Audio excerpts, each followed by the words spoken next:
So welcome. बहुत अच्छा लग रहा है आज एक ऐसी शख्सियत के साथ आज मैं बैठा हुआ हूँ जो हमेशा मैंने एक अपने से बहुत ऊपर उनको देखा हुआ है। एक ऐसी शख्सियत की जो टूटते तारे, है ना? हम लोग बोलते हैं टूटते तारे से कोई विश मांगता है, पर ये टूटते तारे सही में तारे नहीं टूटते, वो अगर टूटते हैं तो सुपरनोवा कहलाते हैं। ये तारे हैं कि जो छोटे-छोटे पत्थर हमारी पृथ्वी की ओर आते हैं तो 2 चीज़ बनती है, या तो वो जल के राख हो जाते हैं या फिर जलते हुए नीचे आके गिरते हैं। अगर नीचे आके गिरे और अगर वो भारत में गिरे तो वो भारतीय गवर्नमेंट की वो प्रॉपर्टी बन जाता है। अच्छी बात है।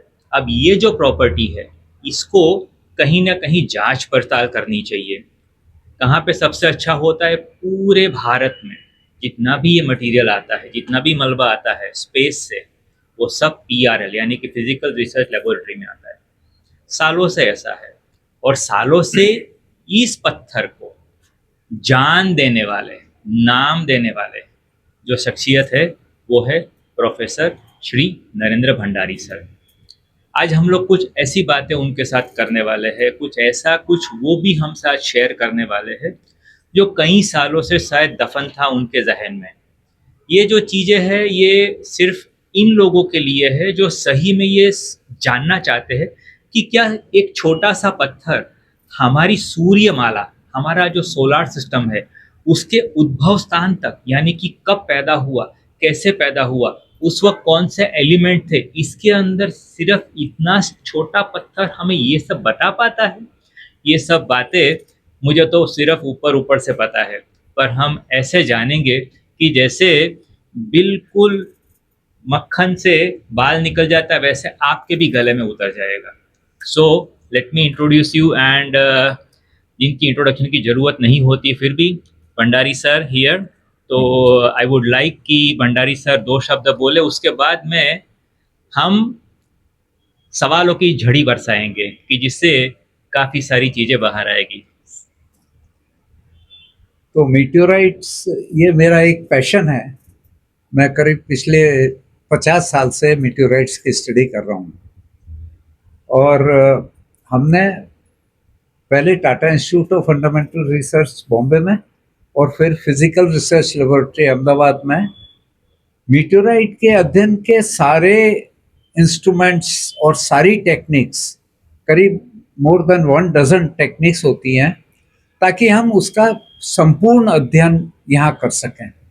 ये मेरे ख्याल से विश्व में वैसे तो कई लेबोरेटरीज हैं, पर वो एक चीज़ स्टडी करते हैं, या तो रेयर गैसेस करेंगे या मिनरल करेंगे या उसका शेप करेंगे या ऑर्बिट करेंगे। पर यहाँ पर हम मीटियोराइट के बारे में A to Z सब अध्ययन करने की हमारी कैपेबिलिटी है। बहुत बढ़िया। आप देखो, ये एक किताब, ये फॉलिंग स्टोन्स, ये दूसरी किताब, और कई सारे ऐसे दस्तावेज यहाँ पड़े हैं जिनका कई भाषा में भाषांतर भी हो चुका है। तो language should never be a bar for any knowledge. कोई भी ज्ञान के लिए कभी कोई भाषा हमें रोक नहीं पाती है। हम ऐसा शुरू करेंगे कि जिसके कारण पूरे विश्व में कोई एक पत्थर स्टैंडर्ड कैंडल बना। तो ये स्टैंडर्ड कैंडल था धजाला। इट वॉज लेट जनवरी 1976। कोई ऐसी चीज आके गिरती है जिसने पूरे विश्व को कोई एक ऐसा पत्थर दिया कि देखो, अगर आपके वहां पत्थर गिरता है तो ये अगर 1 है तो आपका क्या है, -1 है या +1 है। तो इस तरह से सबसे जो इम्पोर्टेंट बात है आज की वो है धजाला मीटियोराइट। धजाला मीटियोराइट के पहले मैं एक बात बताऊंगा कि कोई भी मीटियोराइट यानी कि कोई भी पत्थर, कोई भी उल्का जब आकाश से गिरती है तो उसको एक नाम दिया जाता है। कौन सा नाम दिया जाता है? कि जो जगह पे गिरता है करीब करीब उसका नाम होता है। तो ये धजाला करके हमारे सौराष्ट्र रीजन में एक जगह है, उसके बारे में आज थोड़ी सी बात करूंगा। मैं कम बोलूंगा, सर ज़्यादा बोलेंगे, तो मैं सर से रिक्वेस्ट करूंगा कि इसके बारे में हमें बहुत कुछ जानना समझना है। ये धजाला क्या है और कैसे इसकी स्टोरी इतनी इंटरेस्टिंग है। Please sir. सो धजाला मीटेओराइट जो है ये विश्व का एक सबसे ज़्यादा अध्ययन किया हुआ मीटेओराइट है और इसकी बहुत इंटरेस्टिंग स्टोरी है। 28 जनवरी थी, तो मैं करीब 8:30 पौने 9 बजे पीआरएल से बाहर आ रहा था, तो आकाश में चमक आई और मैंने देखा एक बहुत ब्राइट फायरबॉल जा रहा है फ्रॉम ईस्ट टू वेस्ट। उस वक्त मेरा अनुमान ऐसा हुआ, उसका एक क्षणिक अनुभव होता है। मेरे पास कोई इंस्ट्रूमेंट नहीं था, मैं तो घर आ रहा था काम करके, तो मुझे लगा कि बहुत उसका हॉरिजॉन्टल ट्रेल है। तो मैंने सोचा कहीं जाके अरेबियन सी में गिरेगा, और फिर मैं घर चला गया। पर मैं बहुत डिस्टर्ब था कि ये कहीं और गिरा तो इसको शीघ्रता से हमको पाना चाहिए। पर हुआ ये कि वो मीटेओराइट साइला डिस्ट्रिक्ट सुरेंद्रनगर में है। साइला के पास में अंदर एक विलेज है धजाला, उसमें एक स्कूल है। सब इकट्ठा होते हैं सोने के पहले प्रार्थना करने के लिए, तो उनके सामने जाके गिरा। तो वो वहाँ के प्रिंसिपल थे मिस्टर मकवाना। वो बहुत ही ब्रिलियंट आदमी है। उन्होंने तुरंत उसको देखा और उन्होंने स्पेस एप्लीकेशन सेंटर में फ़ोन किया कि एक पत्थर गिरा है। तो स्पेस एप्लीकेशन सेंटर वालों ने उनको कहा कि हम तो पत्थर का स्टडी नहीं करते, हम तो स्पेस की स्टडी करते हैं। एक वो प्रोफेसर लाल हैं, वो उनसे आप बात करिए। तो मकवाना ने प्रोफेसर लाल को फ़ोन किया और प्रोफेसर लाल उसके लिए बहुत एक्साइटेड हो गए। वो मेरे पीएचडी गाइड थे। तो सुबह मैं जब उठा करीब 6 बजे, तो मैंने ऐसे न्यूज़पेपर पढ़ते हैं तो देख पहले ही आगे स्टोरी थी उसकी कि सम स्टोन हैज फॉलन इन धजाला। तो मैंने लाल साहब को फ़ोन लगाया, तो लाल साहब तो मेरे से भी फास्ट थे। उन्होंने पहले से ही पीआरएल की 2 गाड़ियां इकट्ठी कर रखी थी और वो मेरे को फ़ोन करने ही वाले थे कि तुम जाके वो लेकर आओ। क्या बात है। तो मैं गया, तुरंत 7 बजे हम पहुंच गए वहां पर। 2 गाड़ियां और ड्राइवर थे। तो मैंने कहा कि कुछ लोग और चाहिए, तो हमने डॉक्टर गोपालन को लिया और एक मेरे साथ काम करते थे JR त्रिवेदी, जयशंकर त्रिवेदी सर। तो 3 लोग हो गए। तो जब हम निकलने वाले थे तो मिसेस लाल, अरुणा लाल, प्रोफेसर लाल की वाइफ, उनका तुमको गुजराती आती है? तो हमको तो गुजराती आती नहीं है। तो तुम कैसे बात करोगे वहां? मैं भी चलता हूँ तुम्हारे साथ। तो हम दोनों गाड़ियां लेके गए और वो हमको पता है कहाँ जाना है। ये बहुत लकी था कि हमको पता है कहाँ जाना है, कहाँ गिरा है। तो हम वहाँ गए और वो हिल के ऊपर स्कूल है, तो हम घूमते घूमते गए। पर मुझे अभी भी याद है कि वो जब हमने उनको बताया कि हम आ रहे हैं, तो उन्होंने नीचे ही कुछ लोग खड़े कर दिए थे और वो उनको शॉर्ट रास्ते से ऊपर जाके जब तक हम पहुंचे चाय वाय सब तैयार थे।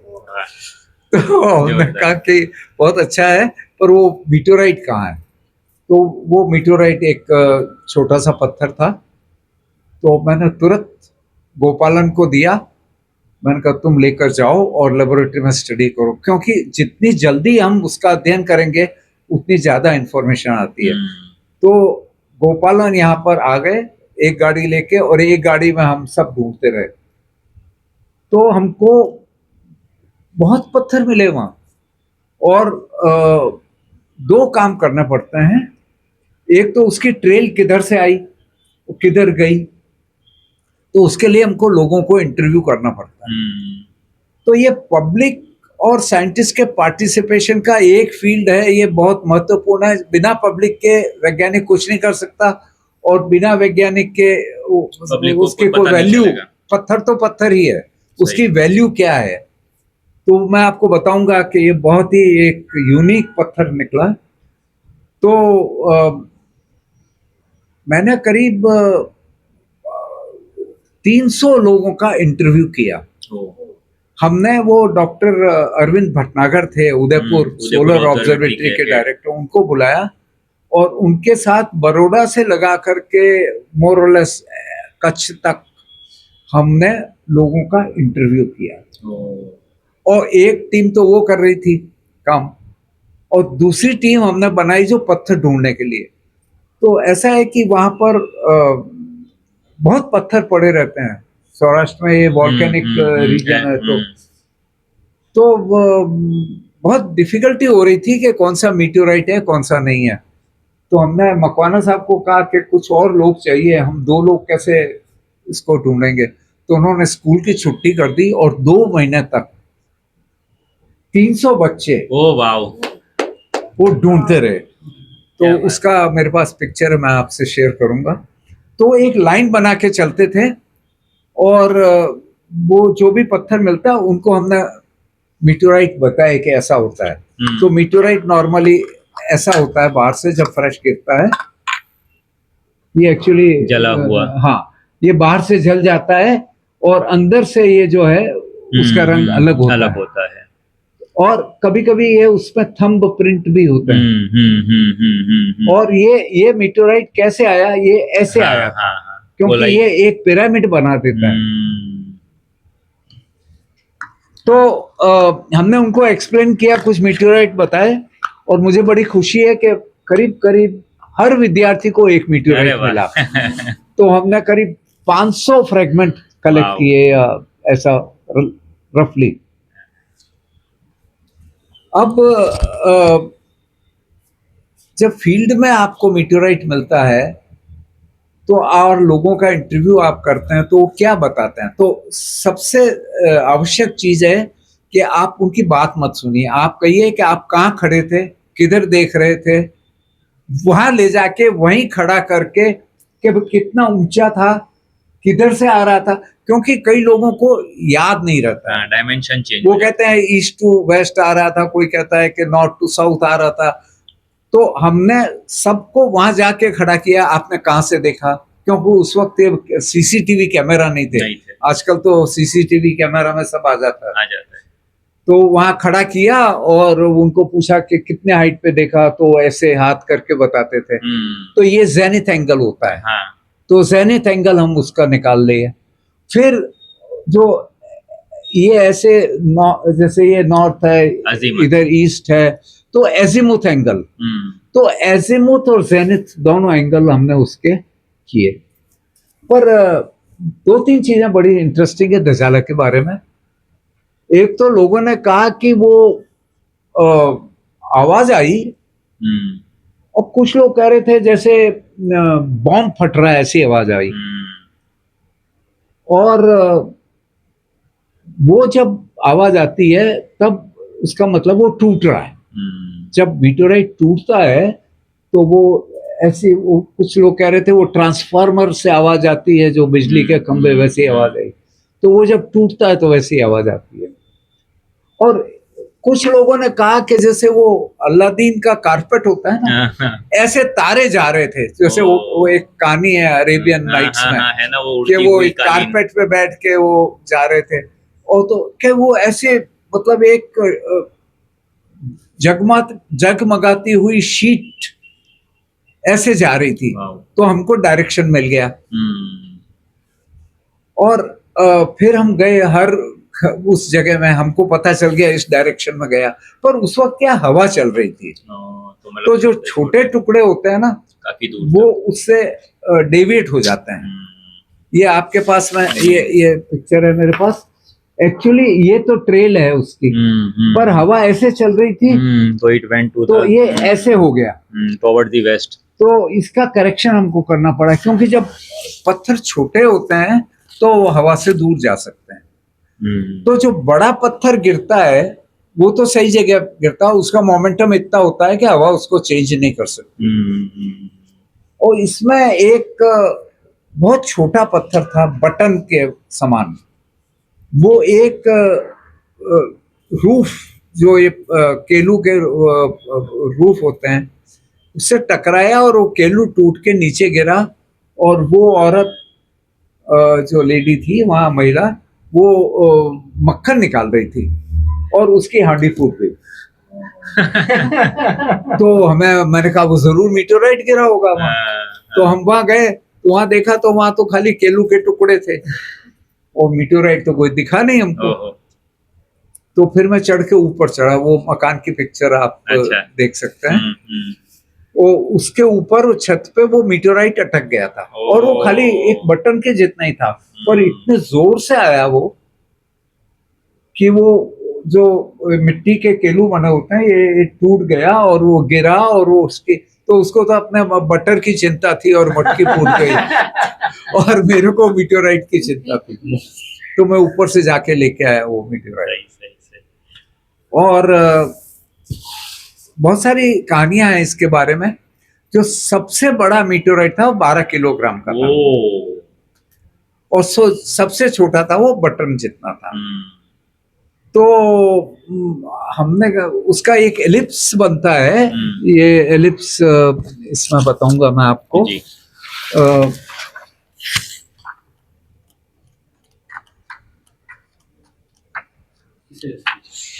ये एक ऐसा एलिप्स बना, सबसे छोटा यहाँ और सबसे बड़ा यहाँ, पर डायरेक्शन जो था ट्रेल का वो डिफरेंट था। मैंने कहा उसको हवा का करेक्शन करना पड़ता है। तो ये सब तो हमने कलेक्ट कर लिए, पर ये एक फार्मर के खेत में गिरा। तो हम वहाँ फिर पीआरएल आ गए, सब सैंपल लेके उसको, त्रिवेदी ने सब कैटलॉग वगैरह किया। तो 300 सैंपल थे या 400 सैंपल थे।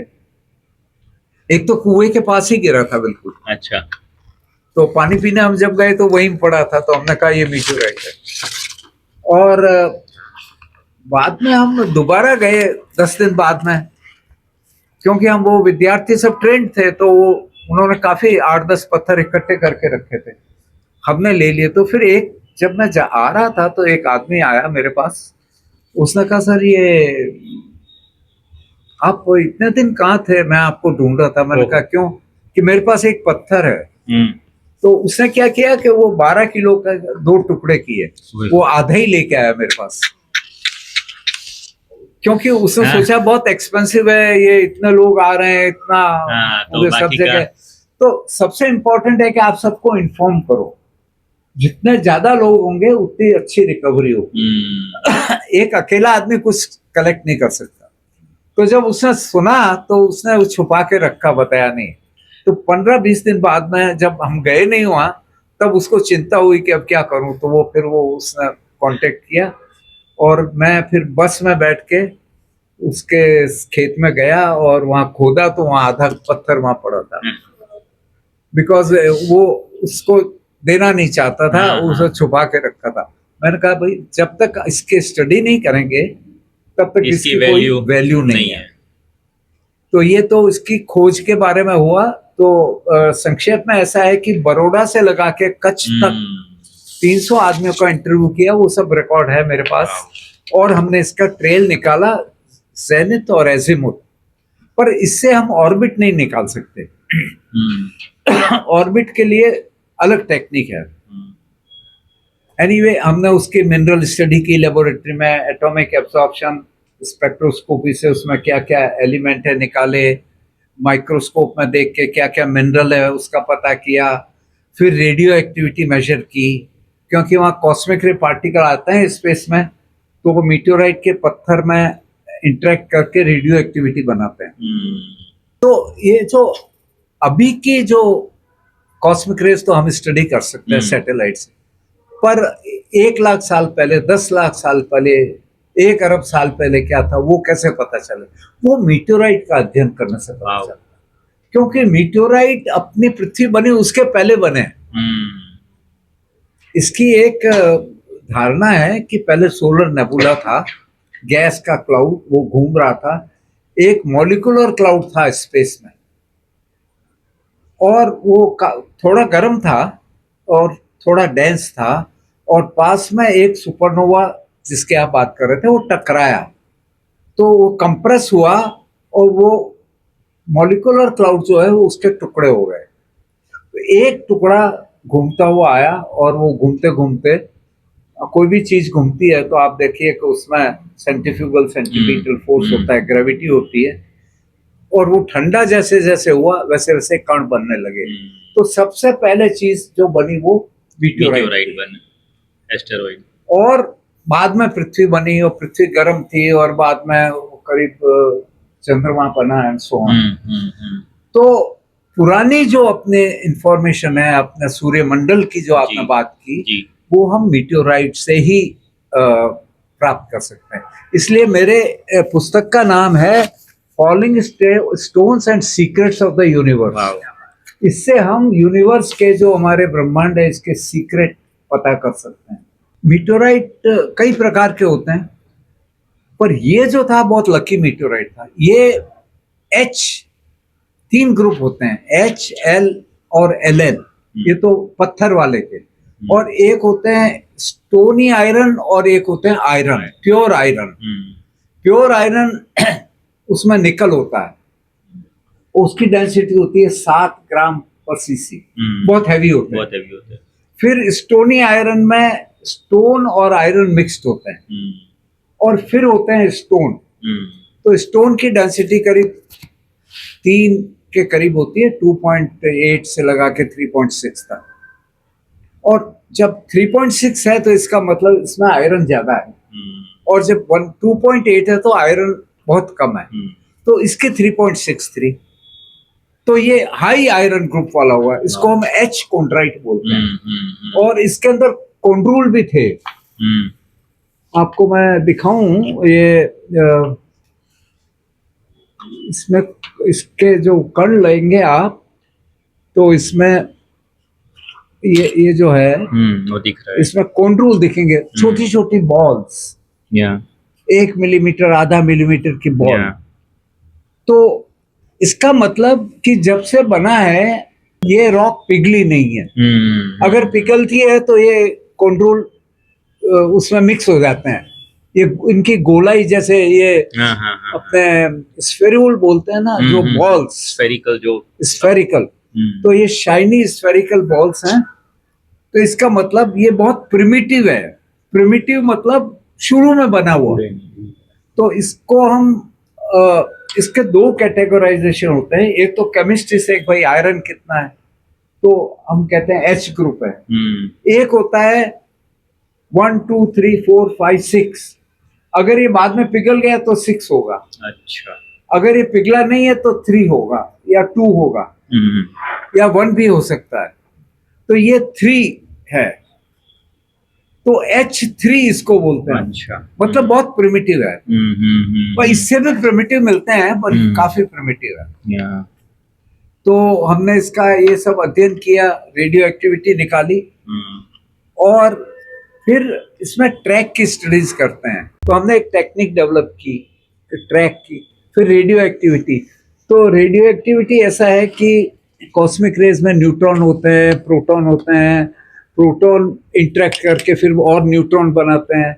तो हमने कोबाल्ट 60, सोडियम 22, एल्यूमिनियम 26, बेरिलियम 10 ऐसे रेडियो न्यूक्लाइड होते हैं, मिलियंस ऑफ ईयर्स उनकी हाफ लाइफ है।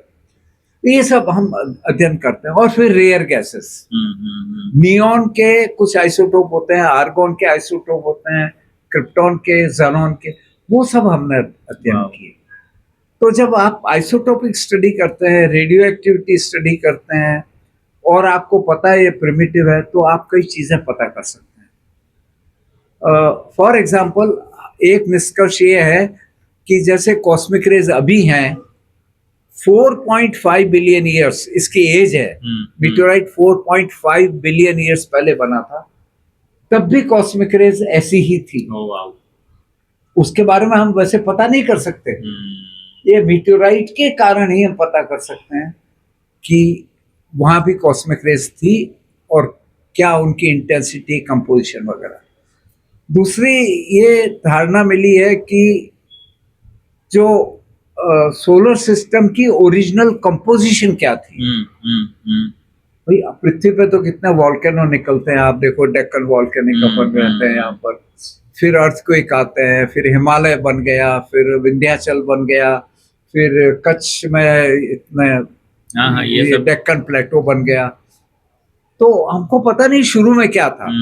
तो अगर आपको पता है कि शुरू में कंपोजिशन क्या है और अभी क्या है, तो आप पूरा केमिकल प्रोसेस निकाल सकते हैं डेविएशन पता कि ये हुआ होगा, इसके बाद ये हुआ होगा, इसके बाद ये। तो हम पूरी history of the solar system जो है वो हम पता कर सकते हैं। वाओ। और वो सब हमने किया। फॉर्चुनेटली क्या हुआ कि हम लोग मून के सैंपल पे भी काम कर रहे थे उस वक्त। 69 में जब नील आर्मस्ट्रॉन्ग लेके आया, उसके बाद रशिया वाले लेके आए मून सैंपल्स, उस सब मैं मॉस्को जाके लेके आया था। और वो जो अपोलो 11 से 17 के सैंपल भी हमने नासा से एक प्रपोजल से मंगाए थे। तो वो सैंपल बहुत कम देते हैं नासा वाले। तो हमने ऐसी टेक्निक डेवलप की कि एक ग्रेन में आप सब स्टडी कर सकते। क्या बात है। तो वो आप कौन सी केमिस्ट्री है, मतलब आपको ऐसा नहीं है कि इतना बड़ा पत्थर लेके उस, पहले हम वैसे ही करते थे, वो डिसॉल्व करो, केमिस्ट्री करो। हम एक मिलीग्राम भी हो या उससे भी कम, उसमें भी हम सारी स्टडीज कर सकते हैं। ये टेक्निक हमने पीआरएल में डेवलप की। तो रेयर गैसेस की, रेडियो एक्टिविटी की, ट्रैक्स की, मिनरल्स, केमिस्ट्री और जितने भी प्रकार के स्टडी होते हैं वो सब हमने इसके बारे में किए। तो ये तो मतलब it is like it has to be, मतलब जो भी इंस्ट्रूमेंट्स आप यूज़ किए वो सिर्फ पीआरएल के पास ही ज़्यादातर तो आई बिलीव के होंगे, और तो कोई जगह पे डेवलप नहीं किए होंगे। तो अभी भी वही टाइप का स्टडी चल रहा है, क्योंकि आपने तो पीआरएल छोड़े टाइम हो गया अब तो। हाँ, नहीं वो इंस्ट्रूमेंट्स तो सब हैं। नहीं स्टडी इंस्ट्रूमेंट तो है, हाँ, टेबल तो है, पर कोई बैठने वाला नहीं है। नहीं है, लोग हैं, काम कर रहे हैं, काम कर रहे हैं। Good good good. So we are really very lucky कि आज हमें धजाला की कोई ऐसी चीज समझने को मिली कि कहाँ पे सबसे बड़ा पत्थर था, कैसे आपने उसको पूरा ढूंढा। अभी भी हम लोग देख रहे हैं कि कई बार ऐसा होता होगा आपको भी कि बहुत सारे लोगों के फोन आते होंगे कि सर हमने एक पत्थर ढूंढा है, शायद वो मीटियोराइट है, शायद वो मीटियोराइट है। तो थोड़ा सा ये एक अगर आप उजागर कर पाए कि सबसे पहले तो उसकी सेफ्टी, मतलब किस तरह से उसको कलेक्ट करना चाहिए। अगर कोई भी मीटियोराइट आता है तो अगर एक्साइटमेंट में अगर मैंने वो मीटियोराइट पकड़ लिया तो मेरे हाथ का क्या हाल होगा वो तो मुझे ही पता है, पर how hot it becomes, how to handle that, और हमें कहाँ पे दे के उसकी स्टडी करनी चाहिए, किस तरह से आगे उसका अगर आप थोड़ा सा। हाँ, बहुत इंटरेस्टिंग है। और यहीं पर पब्लिक पार्टिसिपेशन आता है। जब मैं इसमें बहुत बिजी था मीटियोराइट कलेक्शन में, तो जैसे ही ये खबर आती तो मैं अपनी कार लेके सीधा वहीं चला जाता। कोई और जाए उसके पहले आपको वहां पहुंचना जरूरी है। यस। अब अगर बड़ा पत्थर गिरता है, जैसे आधा मीटर का या 1 मीटर का या इवन 20-25 सेंटीमीटर का, तो एक खड्डा बनेगा। और डिपेंड करता है वो नीचे रॉक है या खेत है या मिट्टी है या क्या है, एलुवियम है। तो एक तो आप क्रेटर से पता चल जाता है। पर अब इसमें बड़ी इंटरेस्टिंग चीज है कि जब मीटियोराइट गिरे तो आपको, जैसे मेरा किट है तो उसमें क्या क्या मैं आपको बताऊंगा। एक तो प्लास्टिक बैग होते हैं, एक ग्लव्स होता है, एक मैग्नेट, एक मैग्नीफाइंग ग्लास और कैमरा। तो जब मीटियोराइट गिरता है और क्रेटर बनता है तो नॉर्मली जिस डायरेक्शन में वो आता है उधर वो थोड़ा लंबा होता है, गोल नहीं होता। तो वो भी आपको फोटोग्राफ करके पता करना पड़ेगा कि, क्योंकि कई बार रात को लोग सोते हैं या दिन में दिखाई नहीं देता, ट्रेल दिखाई नहीं देता, तो उसका शेप बहुत इंपॉर्टेंट है। तो जिस तरफ वो जाएगा उस तरफ ज्यादा मिट्टी निकालेगा और ऐसे राउंड नहीं बनेगा, एलिप्टिकल काइंड ऑफ बनेगा।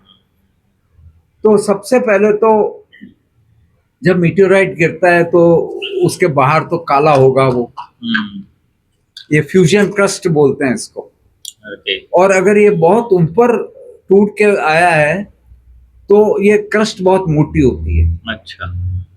और अगर बहुत नीचे आके टूटा है तो और उसको ज्यादा गर्मी नहीं मिली तो बहुत पतला होता है, कई बार तो ऐसे ब्राउन ही बनती है। पर ये धजाला जो है वो बहुत ऊपर टूट गया था, करीब 15 किलोमीटर हाइट पे। तो 100 किलोमीटर पे आपको मीटियोर ट्रेल दिखाई शुरू देती है। और वो जैसे जैसे पृथ्वी का एटमॉस्फेयर का डेंसिटी बढ़ती है उसमें क्रैक होते हैं मीटियोराइट में, तो वो टूट जाता है।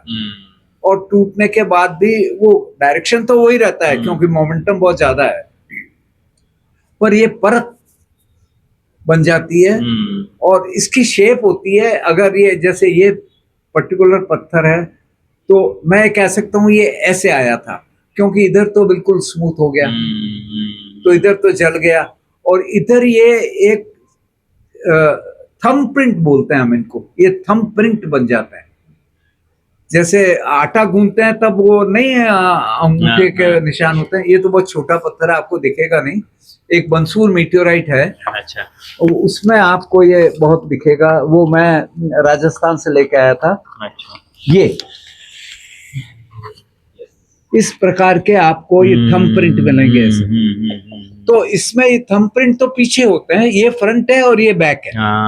ओके। ये हमने पता किया, ये देख के पता हो। और ये पिरामिड ऐसे था पर लंबा था थोड़ा, तो ये थंब प्रिंट होते हैं इसके। तो पहले तो आपको पहचानना पड़ेगा एक मीटियोराइट है कि नहीं है, क्योंकि हजारों पत्थर होते हैं। एक बार आपको लगा कि ये ऊपर काला है और इस पे थंब प्रिंट है और इसकी शेप थोड़ी एरोडायनामिक शेप है, तो फिर आपको बैग लेके उसको बैग में डालना चाहिए, हाथ से नहीं पकड़ना। क्योंकि इसके अंदर जैसे हमने मुकुंदपुरा मीटियोराइट में किया, इसमें वो सब केमिकल हैं जिससे जीव बनता है, amino acid, fatty acid, proteins. हमें मुकुंदपुरा में 42 टाइप्स ऑफ ऑर्गेनिक कंपाउंड्स मिले हमको। तो ये ऑर्गेनिक कंपाउंड्स आपको बताते हैं कि जीवन कैसे बना। पहले कंपाउंड बनेंगे फिर जीव की उत्पत्ति होगी। अब इंटरेस्टिंग चीज क्या है कि ये मीटियोराइट जब बने तो इनमें ऐसे ग्रेन है जो उस क्लाउड में बने थे। मैंने आपको बताया कि मॉलिक्यूलर क्लाउड से आया सब, उस क्लाउड में बने थे, वो ग्रेन इसमें मिले। और उनको हम कहते हैं एक्स्ट्रा सोलर पार्टिकल्स। उनकी कंपोजिशन अलग होती है। तो ये न केवल अपने सोलर सिस्टम का भाग है, जो एक्स्ट्रा सोलर है वो मटेरियल भी इसमें है, और उसमें जीवन बनाने के सारे अवयव भी हैं, सारे अमीनो एसिड, करीब 20 अमीनो एसिड उसमें मिले। तो इसलिए उसको टच नहीं करें तो अच्छा है, क्योंकि आप हाथ से टच कर देंगे तो हो सकता है आपका अमीनो एसिड उसमें चला जाए, आपके केमिकल उसमें चले जाए। फिर आपको गोल्ड की रिंग यूज नहीं करनी चाहिए, क्योंकि गोल्ड के उसमें इरिडियम वगैरह होता है, तो वो करना चाहिए। अब इसके और भी टेस्ट हैं। मोस्ट ऑफ द मीटियोराइट्स जो हैं वो मैग्नेटिक होते हैं, तो आप मैग्नेट लगा के देखिए। मेरे पास सैकड़ों पत्थर आते हैं, पता नहीं वो लोगों को पता है, और शायद वो पुस्तक पढ़ते होंगे तो मेरे पास भेजते हैं। उसमें लगभग सभी मीटियोराइट नहीं है। तो पहले तय करना पड़ेगा कि मीटियोराइट है कि नहीं, क्योंकि बहुत काम करना पड़ता है, 1 साल 2 साल लगते हैं इसके पूरा अध्ययन करने में। तो जब आपको पता चल गया कि इसमें क्रस्ट है, इसके अंदर का रंग कुछ अलग है, इस पे शेप इसके देख ली आपने, तो इसको सूंघना चाहिए। तो इसमें जो कई मीटियोराइट होते हैं तो उनमें सल्फर की सुगंध आती है, ज्यादातर सल्फर होता क्योंकि ये जब बने थे तो वहां ऑक्सीजन नहीं थी, वहां सल्फर H2S थी, आयरन सल्फाइड बनता है है। उससे, तो आयरन सल्फाइड वो देता है सल्फर की स्मेल। और आयरन मेटल होता है, आप देखेंगे दजाला में आप पॉलिश करेंगे तो आपको मेटल दिखाई देगा, तो मेटल प्योर मेटल है, वो पृथ्वी पे तो हो नहीं सकता, या तो सब रस्ट बन जाता है, आयरन ऑक्साइड बन जाता है। तो ये 5-6 चीजें आप फील्ड में कर सकते हैं, मैग्नेटिज्म, स्मेल, शेप, साइज और डायरेक्शन। और उसके बाद में आपको कोई वैज्ञानिक को देना चाहिए ताकि वो उसका अध्ययन कर सके। लोग रखते हैं, तो जैसे पिपलिया कलान में हुआ, एक जेंटलमैन थे, वो सोचते थे बहुत एक्सपेंसिव है, और तो उन्होंने अपने छत पे रख दिया, पर कई मीटेोराइट यहाँ ऑक्सीजन में आके चूरा हो जाते हैं। तो जब मैं गया 3-4 महीने बाद वहां, तो उन्होंने कहा कि हम आपको ढूंढ रहे थे, मैंने एक रखा है पत्थर, ये यहाँ पड़ा है, वहां देखा तो कुछ था ही नहीं, वो चूरा पड़ा था थोड़ा। तो कई मीटेोराइट होते हैं, आप कबर्ड में रख देंगे ना, तो आपको पर्टिकुलरली बारिश के दिनों में तो उसका पूरा मतलब वो पानी भी सोख लेगा, क्योंकि बहुत ड्राई होते हैं, ऑक्सीडेशन हो जाएगा। पारसा मीटेोराइट एक ऐसा ही एंस्टेटाइट कॉन्ट्राइट है, वो किसी ने गॉडरेज की कबर्ड में रखा था, तो वो चूरा मिला उसको।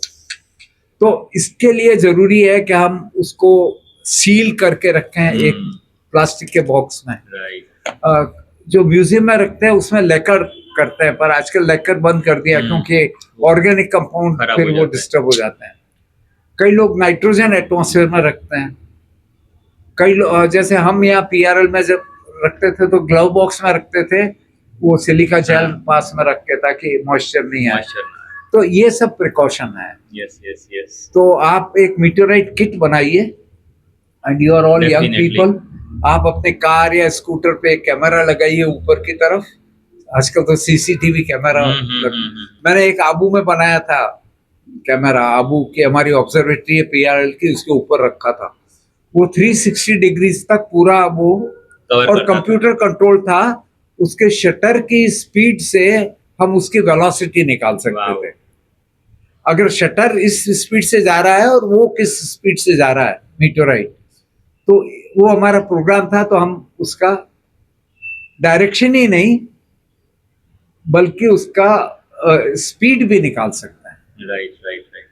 सो इट इज लाइक कि मीटेोराइट कैसे हमें हैंडल करना है, ये बुक जो है, ये बुक तन्मय अमेजिंग स्पेस स्टूडियो जो अहमदाबाद में हमने जो बनाई है, first private studio in the country, वहाँ पे ये बुक तो है।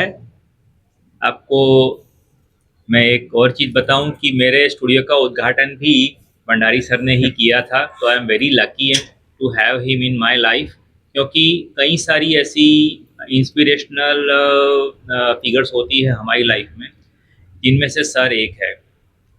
काफ़ी सारे कंट्रीज़ में मैं घूमा हूँ पिछले 7-8 साल से। वो countries Canada, America, Britain, Scotland, ये सब जगह जाके मैंने काफ़ी सारे मीटेोराइट्स परचेज़ किए हैं। अगर आप आओगे मेरे स्टूडियो में तो एक पूरा कपबोर्ड इसका भी बना हुआ है। उसमें चलो हमारी पृथ्वी के ऊपर जो आके गिरते हैं उसका अध्ययन करने के बाद पता चलता है कि भाई ये स्टोनी है, सर ने बोला स्टोनी आयन है या स्पेसिफिक आयन है। आप सब लोग कभी करना होबा मीटेोराइट तो आपको पता चलेगा मैं किसकी बात कर रहा हूँ। हमारे यहाँ पे 2 दुर्लभ चीज़ और भी आई हुई है, रिसेंटली ये हमारे कलेक्शन में आया है। एक है वेस्टा नाम का एस्टेरॉइड है, ये वेस्टा एस्टेरॉइड से टूट के आया हुआ पत्थर, और दूसरा है मून के ऊपर से आया हुआ पत्थर। तो मेरी इच्छा है कि सर उसके ऊपर थोड़ी सी प्रकाश डालें कि इस तरह से, मतलब चलो मून तो हमसे 3,84,000 किलोमीटर के सरेराश अंतर पे है, वहाँ से तो कभी कभी चलो छींक खाई तो आ गया, पर इतने दूर से मार्स का भी मीटियोराइट हमारे यहाँ पे मिला हुआ है, एंटार्क्टिका के अंदर सबसे पहले, if I am not wrong, शायद वो पत्थर था। और मैं जो बात करता हूँ वेस्टा के ऊपर से, वेस्टा के ऊपर से मतलब मंगल से भी दूरी पे, मंगल और बृहस्पति के बीच में एस्टेरॉइड बेल्ट आया हुआ, उसमें one of the largest is Vista.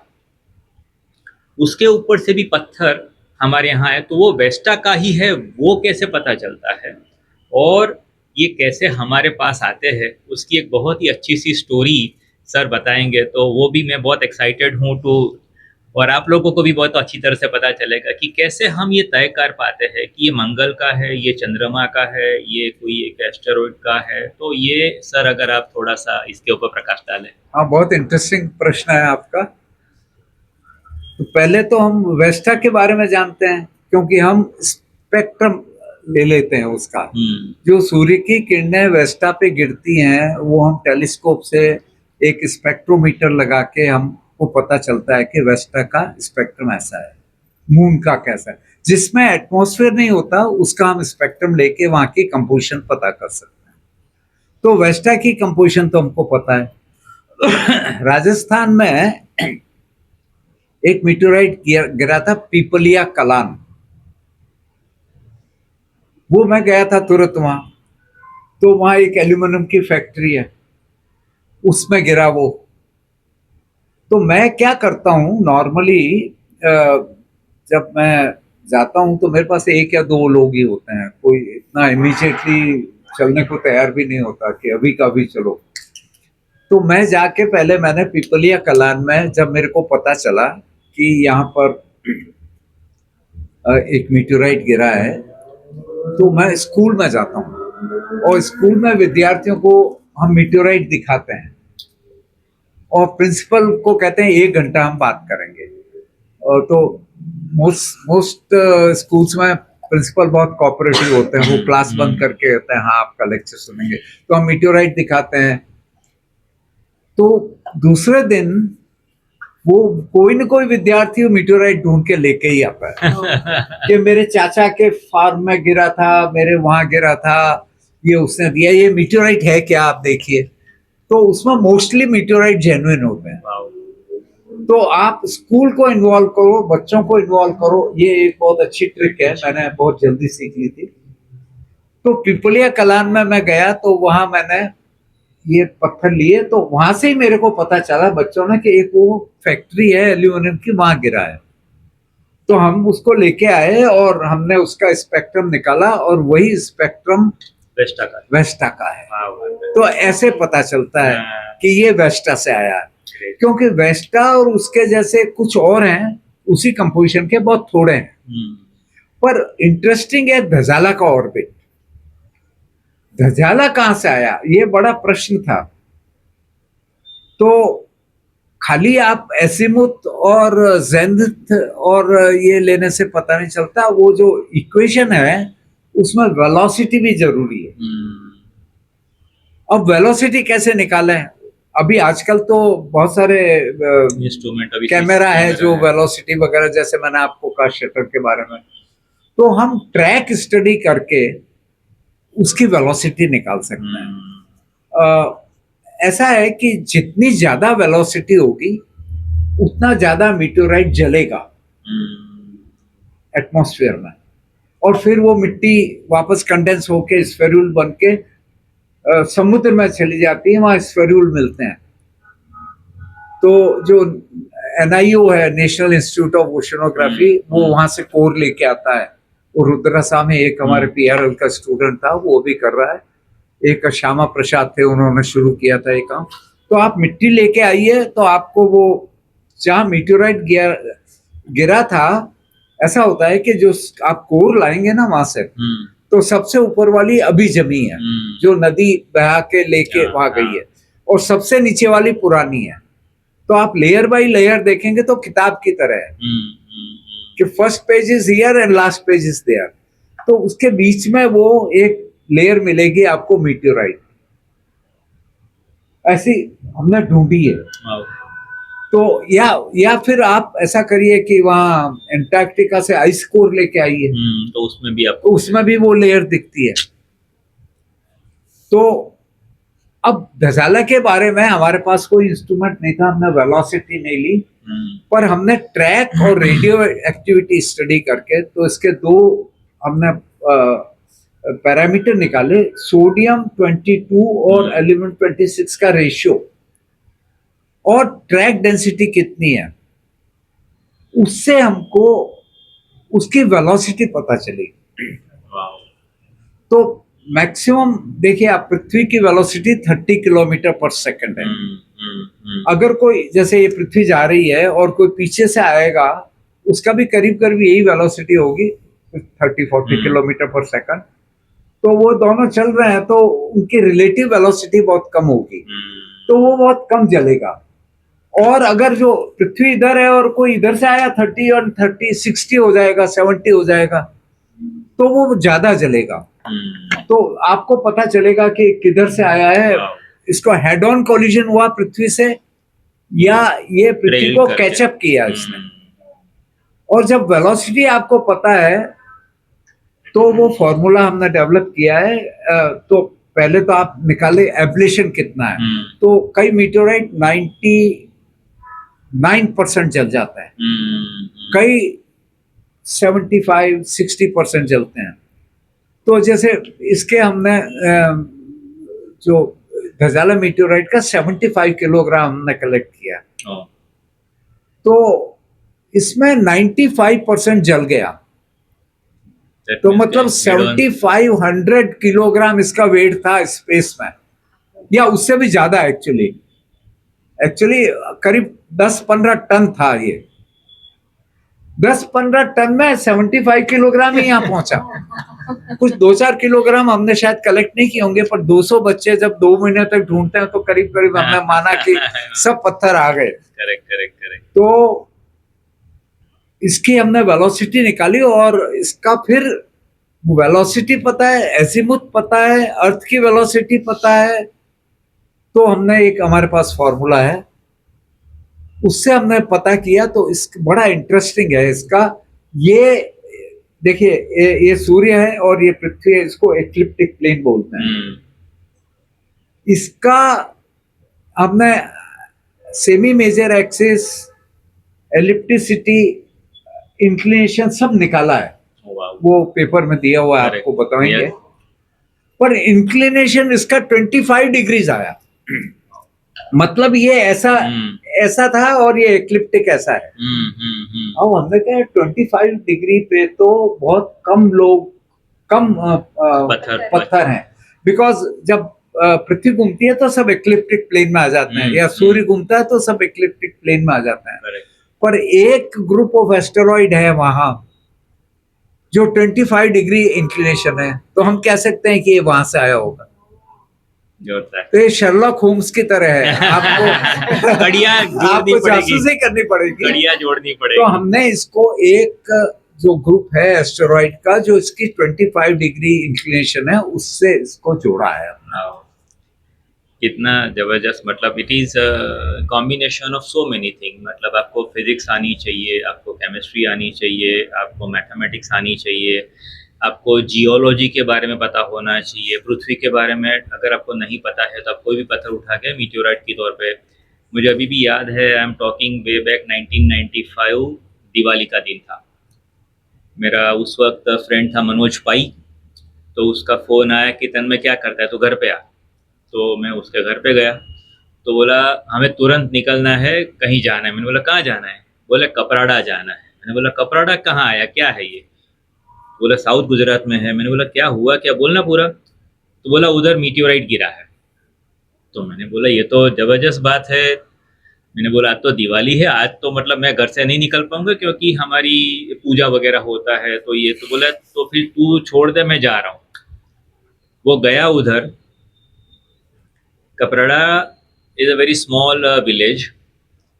तो वहाँ जाके उसने देखा कि एक मतलब वो तो वापस आने के बाद पूरी स्टोरी उसने बताई मुझे कि वो लोग कोई पूजा कर रहे थे और ऊपर से पत्थर आके गिरा, तो उनको लगा कि शिवलिंग आया, भगवान खुद प्रकट हो गए। तो वो खेत में जाके गिरा, तो सब लोगों ने उसके ऊपर दूध चढ़ाया, सब मतलब उसको ठंडा कर दिया, दूध पिला दिया उसको। बात फैलने में देर नहीं लगती है, तो पुलिस आई, पुलिस ने थोड़ा एरिया कॉर्डन किया, उधर का कलेक्टर वगैरह सब लोग आए और फिर यहाँ पे पता चला कि भी ऐसा-ऐसा है। तो पीआरएल में बात किया तो बोला कि नहीं आप लोग जाके लेके आओ, हमारे पास अभी कोई नहीं है। तो मनोज गया था, घर पे आया, फिर मेरे हाथ में भी उसका फ़ोटो है, उसने भी फ़ोटोग्राफ खिंचवाया, फिर हमने बिना कुतरे हुए हमने कोई चीज़ उसमें से नहीं निकाली और उसको पीआरएल में दिया था फॉर द स्टडी पर्पस। तो इट इज़ वेरी इंपॉर्टेंट कि कोई भी ऐसी चीज़ मतलब हमारे पास रखने से उसकी कोई वैल्यू, मैं आज बहुत डॉलर्स खर्च करके वो चीज़ परचेज़ करता हूँ, but it is allowed. Foreign country में वो लोग इसका स्पेसिफिक बिजनेस है कि जहाँ पे ये छोटे-छोटे इसके टुकड़े करके दे सेल इट। पर अब ये एक ही तरह के नहीं होते हैं तो टू डिफ़िकल्ट कि ये सही में यहाँ से आया है। पर एक चीज़ ऐसे जानना चाहूँगा कि जैसे अगर ये वेस्टा से आया है, तो वो वेस्टा के ऊपर कोई पत्थर जब लगता है और उसके ऊपर से इजेक्टा यहाँ पे आता है, उसी तरह से होता होगा ना सर? हाँ, बिल्कुल वही होता है। तो जैसे ये ग्रह तो सब बने हुए हैं, पर बहुत सारे पत्थर छूट गए हैं बीच में। वो ग्रह बन नहीं सकते या एस्टेरॉइड बने नहीं उसके। वो जाके जब टकराते हैं वेस्टा से, तो वेस्टा से उछल के आते हैं और फिर वो घूमते रहते हैं for millions of years yes. और फाइनली वो अर्थ के ऑर्बिट में आते हैं, तब वो अर्थ उसको पकड़ती है। यस। तो इसमें करीब जो आयरन मीटियोराइट है वो तो सेवरल 100 मिलियन ईयर्स उनकी एक्सपोजर एज बोलते हैं हम उनको, कि कितना एक्सपोज हुआ उनका स्पेस में। तो एक्सपोजर एज स्टोन मीटियोराइट की कम है, आयरन मीटियोराइट की बहुत है। और जो मून से आते हैं उनकी तो बहुत कम है, क्योंकि मून तो यही है। तो मून से जो भी निकलेगा वो पृथ्वी पकड़ लेगी, तो वो 1 मिलियन ईयर या लेस। तो इसकी एक्सपोजर एज भी बताती है कि कहां से आया होगा, पर वो आप श्योर नहीं कह सकते। यस। पर जैसे मून की एक्सपोजर एज मीटियोराइट की बहुत कम है, गजाला की बहुत ज्यादा है क्योंकि एक इंक्लिनेशन से आया, और इस प्रकार आयरन मीटियोराइट और कहीं से आते हैं उनकी बहुत ज्यादा है।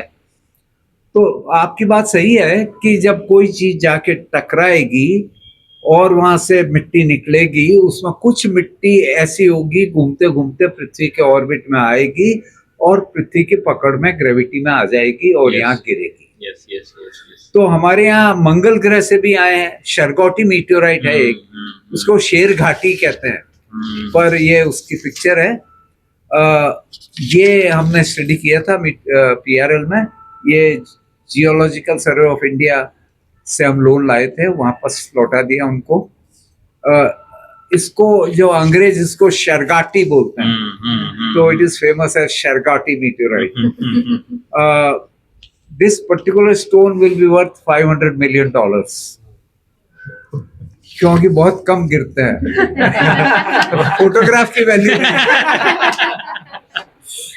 तो ये पहला पत्थर था जो मेरे ख्याल से करीब 200 साल हो गए या 150 साल हो गए, मुझे याद नहीं एग्जैक्टली, वो वहां गिरा था। इसका मेरी बुक में चर्चा है। तो शेरगाटी, फिर इसके बाद में नाखला में गिरे एक, वो नेखलाइट्स कहलाते हैं, ये शर्गोटाइट्स कहलाते हैं, ये इस प्रकार।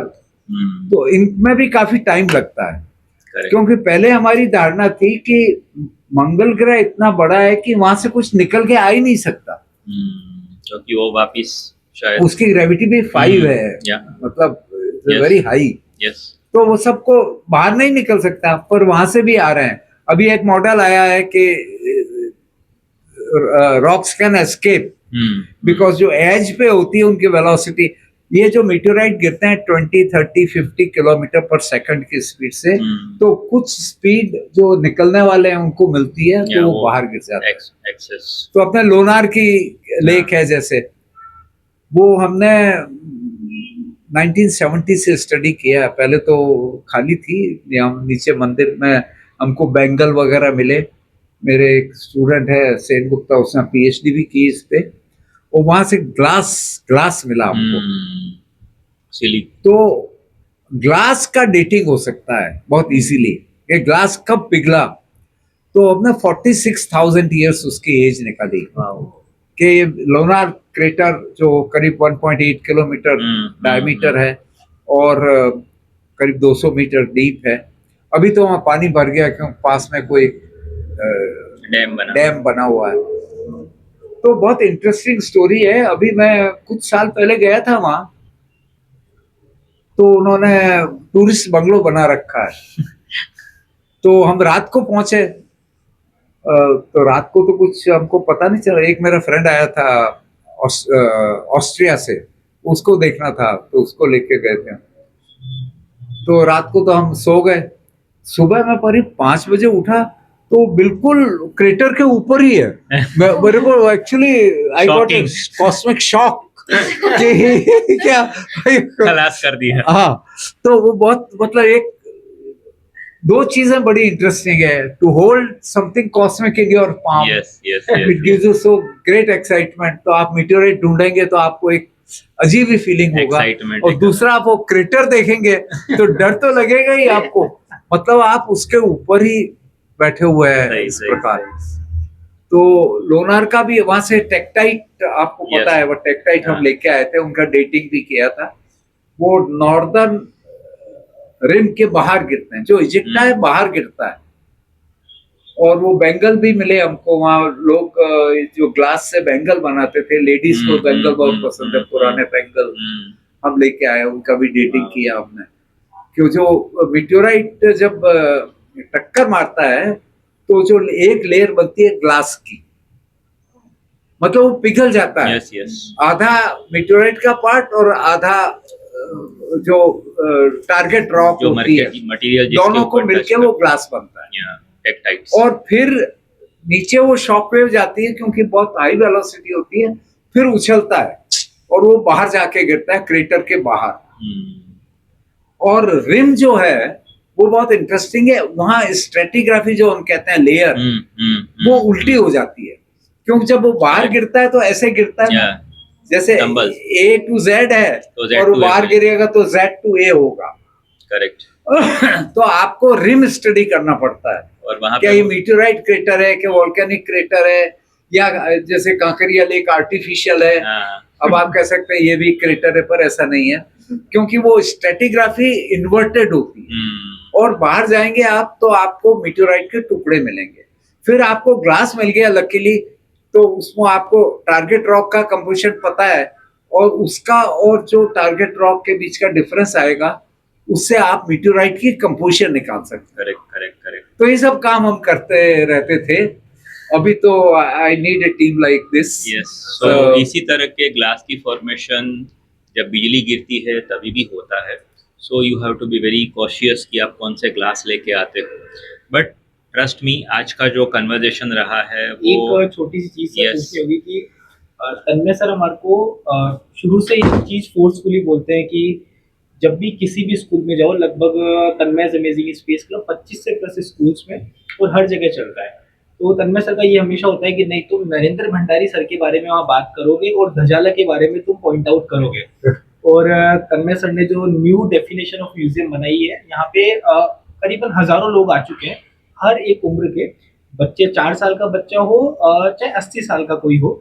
तो तन्मय सर का हमेशा ये मानना होता है कि नरेंद्र भंडारी सर की बुक दिखानी है और ये सारी बातें करनी है। तो हमारे को बड़ा ऐसा होता था कि सर, मतलब ये एक फोर्सफुली वाली चीज थी हमारे लिए कि नहीं, ये तुम्हारे को बताना है और पूरी शिद्दत से इस पे टाइम देना है। तो हम सर से पूछते थे स्टोरीज के बारे में, तो सर हमारे को थोड़ा थोड़ा बताते थे। पर आज हमारे को ये भी जानना है कि तन्मय सर का आपके साथ किस तरह से एसोसिएशन बना और ये एक कॉस्मिक जो एक कनेक्शन बना है, it is very beautiful for us also, क्योंकि हम तन्मय सर को गुरु मानते हैं और तन्मय सर जिनको मानते हैं, तो हमारे को एक एसोसिएशन के बारे में भी थोड़ा जानना है, क्योंकि ये पॉडकास्ट स्कूल के बच्चे देखने वाले हैं, तो हम उनको स्टोरीज बताएंगे तो उनको बड़ा मजा आएगा। So Tanmay sir and I have cosmic connection. ये क्लास लेते थे कुछ रात को, स्टार गेजिंग, एंड वो बताते थे टेलीस्कोप, और तो आई वाज इंटरेस्टेड। पहले मैं भी यहाँ जाता था, ये कौन से श्रेयस स्कूल में बच्चों को तारे वगैरह दिखाने।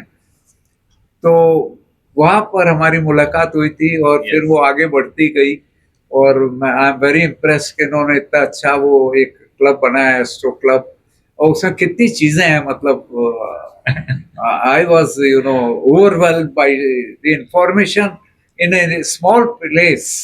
जैसे मीटियोराइट में पूरे सोलर सिस्टम की इंफॉर्मेशन है, वैसे ही आपके क्लब में सारे ब्रह्मांड की इंफॉर्मेशन है, मतलब अमेजिंग। तो हमारा ये वहां से शुरू हुआ। थैंक यू सो आपने जब पहला स्टूडियो का इनॉग्रेशन किया था तब आपने सर को बोला था कि पूरी दुनिया देखी है, इतने म्यूजियम्स देखे हैं, पर ऐसी जगह नहीं देखी।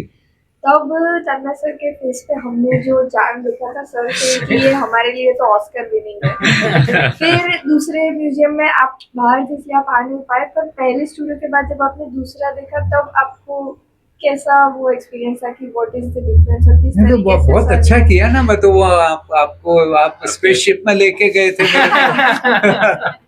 और वो टेलीस्कोप पड़ा था, मैंने कहा ये कमरे के अंदर टेलीस्कोप क्या कर रहा है, तो वहाँ कुछ वो दाने थे, तो बाद में मैंने देखा तो सब रियल स्काई थी वहाँ पर। तो that is very brilliant, I think that is very.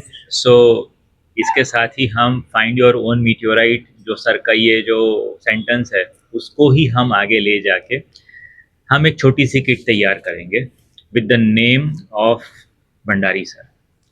हम नहीं, इट वुड बी प्लेजर कि सीधा सीधा जाके पकड़ना या उसको किस तरह से ट्रीट करना, उसका छोटा सा अंदर एक लिफाफा भी रखेंगे और this we will be distributing to different centres across Gujarat. Let's see, कहीं ना कहीं कोई ना कोई तो ऐसा मिलेगा कि जो पत्थर में से भी जान निकाल पाएगा। विद दिस हम लोग आज यहाँ खत्म करते हैं, पर ये स्टोरी अब शुरू होगी। Thank you very much, do come and enjoy.